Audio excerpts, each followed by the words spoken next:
O Senhor esteja convosco.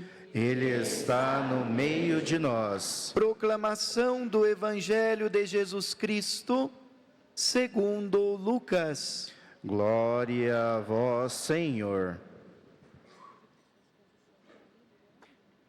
Aconteceu que num dia de sábado, Jesus foi comer na casa de um dos chefes dos fariseus, e eles o observavam. Jesus notou como os convidados escolhiam os primeiros lugares. Então contou-lhes uma parábola. Quando tu fores convidado para uma festa de casamento, não ocupes o primeiro lugar. Pode ser que tenha sido convidado alguém mais importante do que tu, e o dono da casa, que convidou os dois, venha a te dizer: dá o lugar a ele. Então tu ficarás envergonhado, e irás ocupar o último lugar. Mas, quando tu fores convidado, vais sentar-te no último lugar. Assim, quando chegar quem te convidou, te dirá: amigo, vem mais para cima, e isto vai ser uma honra para ti diante de todos os convidados. Porque quem se eleva será humilhado, e quem se humilha será elevado. E disse também a quem eu tinha convidado: quando tu deres um almoço ou um jantar, não convides teus amigos, nem teus irmãos, nem teus parentes, nem teus vizinhos ricos, pois estes poderiam também convidar-te. Isto já seria a sua recompensa. Pelo contrário, quando deres uma festa, convida os pobres, os aleijados, os coxos, os cegos. Então tu serás feliz, porque eles não podem lhe retribuir. Tu receberás a recompensa na ressurreição dos justos. Palavra da salvação. Glória a vós, Senhor.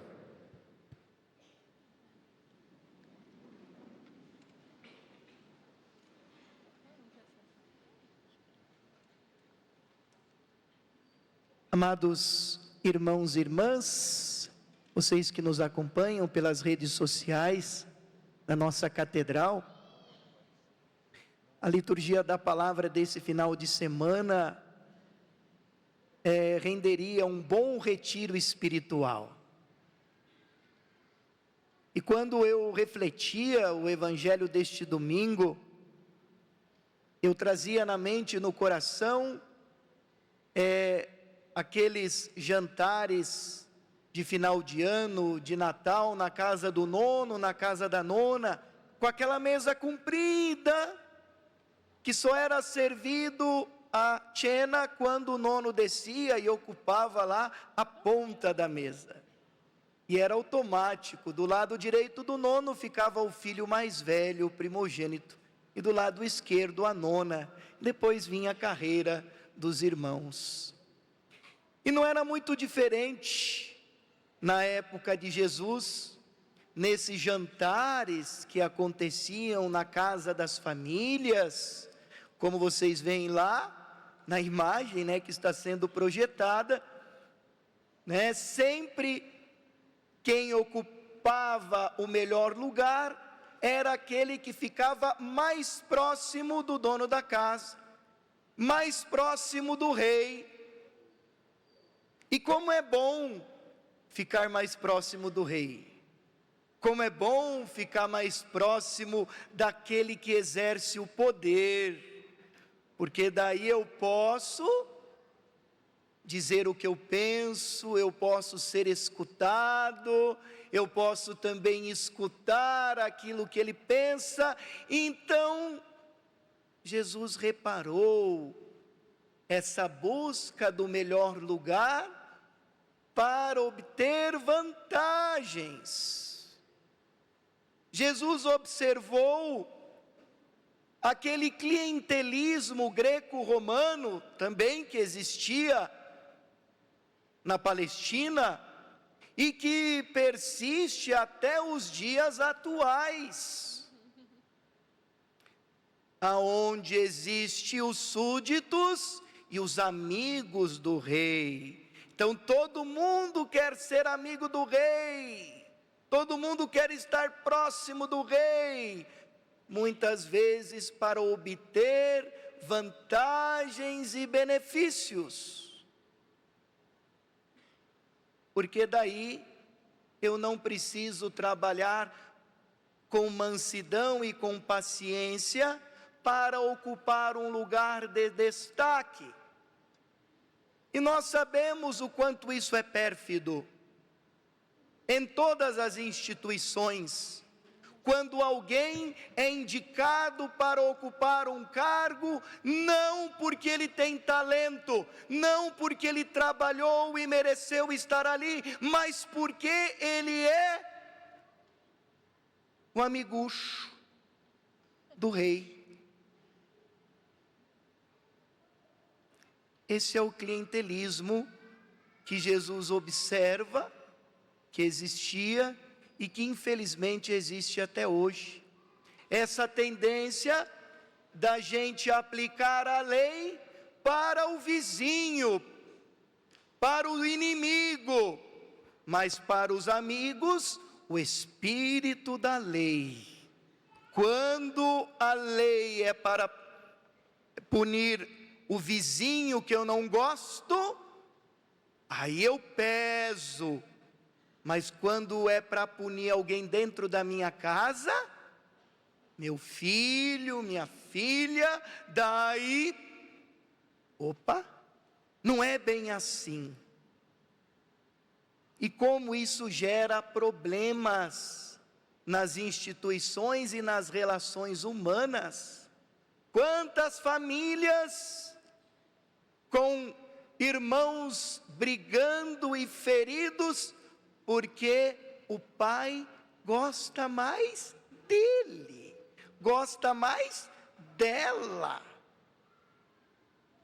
Por isso que é importante para aquele que é um líder,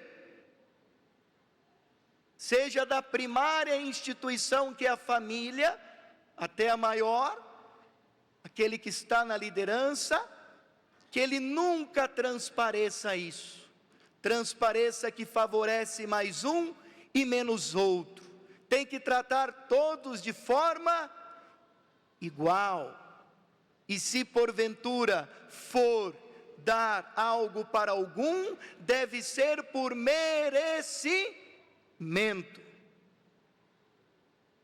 não por conchavo, não por simpatias e antipatias. Senão a gente sabe que acaba disseminando essa síndrome tão pérfida nas relações humanas, que é a síndrome de Caim. O que Caim fez com Abel? Caim matou Abel. E matou por causa de quê? Por causa dos ciúmes, por causa da inveja, porque Deus aceitou o sacrifício de Abel e não aceitou de Caim. Só que não é que Deus gostava mais de fruta do que de carne, é porque Abel deu a sua melhor ovelha e Caim deu o resto de suas frutas, e ainda ficou com ciúme do irmão que tinha oferecido o melhor, que era merecedor do aceite do sacrifício. Então é importante que nós, na condução do nosso dia a dia, nas relações humanas, saibamos conduzi-las sem que aconteça essa síndrome de Caim, tão pérfida.